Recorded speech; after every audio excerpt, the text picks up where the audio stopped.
I'll tell you what we have got from LME today, guys. If you're a regular follower of our ESPNFC YouTube page, you'll have seen his Takeaditos, where he gives us a hot take, maybe something that's a little bit out there, maybe something that's pretty firm, that a belief that he has.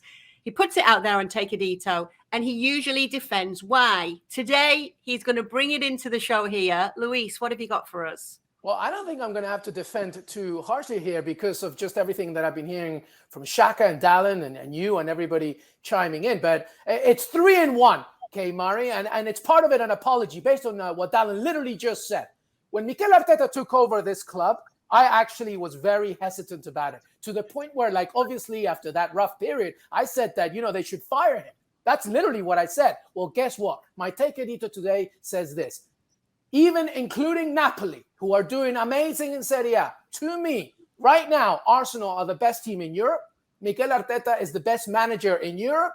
And I think that this run, and it's supported by what Dallin said earlier, this run, to me, what's happening with this squad, with the likes of Bukayo Saka and Nketiah after Gabriel Jesus' injury, the fact that new additions had to come in, including the likes of Ben White, Aaron Ramsdale, that gambled so much money, Tomiyasu, getting to know the Premier League, etc. Thomas Partey, we didn't know what was going to go with him. I think that this run right now, when they win the Premier League, it'll be more impressive than the Invincibles. All right, so the take is, if they win this Premier League, it's going to be more impressive than what the Invincibles did. Shaka. It's going to be impressive, but I'm not sure it surpasses what the Invincibles did. And I played against that Invincibles team. I played against them that season. Another story, we should have beat them at Highbury as it was at the time, but I'm going on that maybe I shouldn't. So I'll just kind of jump back off there.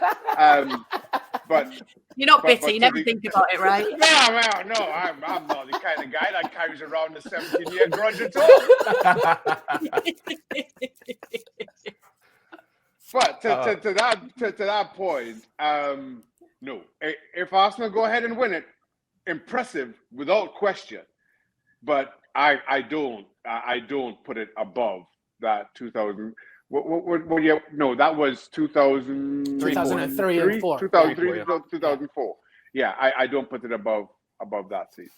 Well, the thing, I'm not going to argue with that too, because obviously playing against the team is a different experience. But I think the organizational piece, I think Arsenal the year before that finished second to United in the table, and there was an expectation that team had talent and had all the pieces. I don't think you rewind a year and a half ago, we didn't think that. And I think that's where a little bit of what LME is saying there we have to credit the organization, Edu, and the other guys who went out in this transfer policy of getting, you mentioned Ramsdale, you mentioned Ben White, they got Tomiyasu, they bring in Zinchenko was a huge addition. Obviously, Gabriel Jesus has been big this year and will be again. So from an organizational standpoint, and let's be real, a lot of us fans, when we got Ramsdale and White, I was like, this is way too much money for the guys they're getting here. It's the age of them. They're getting young guys that they're going to think are going to grow into their prime in the club. They're willing to pay a little bit of a premium for that, but they also fit the system and fit the system well. And that shows organizational synergy that, Lord knows, a couple of years ago, it just seemed like a complete mess. So the fact that they've gotten to this place in relatively short order, I think, is tremendously impressive. So organizationally, I think I would be a little more impressed and surprised what they've done this year relative to what happened in 03-04. Yeah, So I was just gonna add, Kate, just one final thing. Whether you agree with the take or not, and obviously I'm going to get yelled at left, right, and center. I think that the key point here is that from where Mikel Arteta started to where he is now with this squad, this very young squad, if they're able to win this thing, if they're able to do it, and at the same time be successful in Europe, to me, that is such a remarkable objective that has been achieved by a young manager who has kept on going and going despite all adversity. It's tremendous stuff. Well, that's where I wanted to end it as well, perfectly with Dallin, Arteta watch, and what you made of him today and what you make of him and his antics on the sidelines, Dallin. We're fans of it here. We have to let you know, me and LME. Wonder what you think of him.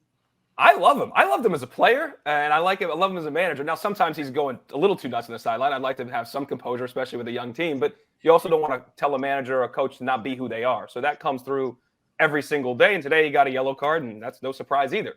But his ability to be kind of steadfast, and I think that Aubameyang situation last year was kind of like him taking the reins and saying, this is my club, because he held fast. I mean, there were a lot of managers, a lot of clubs that would have caved to their stars' desires and chosen him and their leading goal scorer and their highest paid player, I believe at the time, over a manager that was in struggle and had some problems and had some issues and had some questions from fans and within the organization.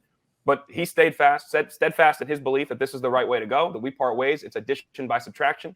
He was right then, and I think he kind of guided that group forward to the point where we thought they were going to be a top 4 team.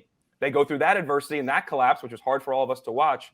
But to see where they started this year and the belief in the way in which they play week in and week out, the consistency from a young group that we said last week, they have not really faced true adversity yet, and that is going to happen at some point in time if they're going to win this cup or win this title. But we'll see that when it comes and how they respond to it. But by and large, they've passed every test that's been thrown at them, and Arteta's been critical in that leadership. Thank you very much for watching ESPN FC on YouTube. For more highlights, analysis, and exclusive content, be sure to subscribe.